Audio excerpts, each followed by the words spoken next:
கர்த்தருடைய நல்ல நாமம் மகிமைப்படுவதாக. ஆண்டவர் இரட்சகருமாகிய இயேசு கிறிஸ்துவின் விலையேற பெற்ற நல்ல நாமத்திலே உங்களுக்கு அன்பின் வாழ்த்துக்களை தெரிவித்துக் கொள்கிறேன்.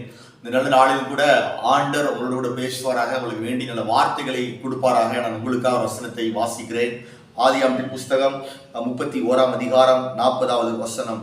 பகலிலே வெயிலும் இரவிலே குளிரும் என்னை பட்சித்தது, நித்திரை என் கண்களுக்கு தூரமாய் இருந்தது, இவ்விதமாய் பாடுபட்டேன்.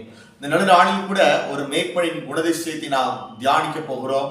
ஒரு மேய்ப்பன் ஆடுகளை பாதுகாக்கிறவனாக அவன் இருப்பான். யாக்கோபு லாபானுடைய மந்தையை 20 வருஷமாக அவன் மேய்த்தான்.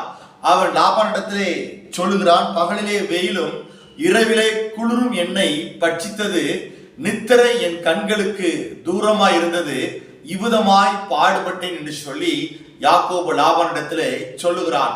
லாபானுடைய மந்தை யாக்கோபு மேய்த்தான். அவன் உறங்காமல் தூங்காமல் அவன் ஆடுகளை பாதுகாத்தான். இரவிலே நாய்களுக்கும் துஷ்ட மிருகங்களுக்கும் விலக்கி அவன் ஆட்டை யாக்கோபு பாதுகாத்தான். அதுபோல ஆண்டவர் நம்மை பாதுகாக்கிற மேய்ப்பனாக அவர் இருக்கிறார். இஸ்ரவேலை காக்கிறவர் உறங்குவதும் இல்லை, தூங்குவதும் இல்லை. கர்த்தர் எல்லா தீமைக்கும் விலக்கி நம்மை காப்பார். அவர் நம்முடைய ஆத்மாவை அவர் காக்கிறார். அவர் போக்கிலும் வரத்திலும் இது முதற்கொண்டு பத்திரமாக அவர் நம்மை பாதுகாக்கிறார்.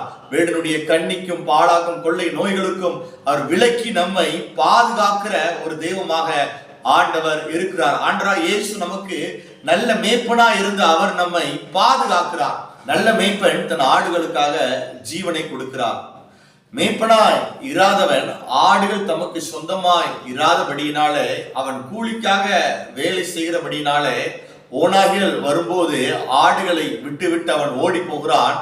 ஓநாய்கள் ஆடுகளை கொன்று போட்டு மந்தையை சிதறடிக்கிறது. ஆனால் மேய்ப்பன் தன்னுடைய ஜீவனை கொடுத்து மந்தையை அவன் காக்கிறான். ஆண்டவராகிய இயேசு நமக்காக தம்முடைய சொந்த ஜீவனை நமக்கு கிரயமாய் கொடுத்து சாத்தான் கையில் இருந்து, மனிதனுடைய கையிலிருந்து ஆண்டவர் நம்மை மீட்டு நம்மை பாதுகாக்க அவர் உண்மையுள்ளவராக இருக்கிறார். இம்மட்டும் நம்மை அவர் பாதுகாத்தார்.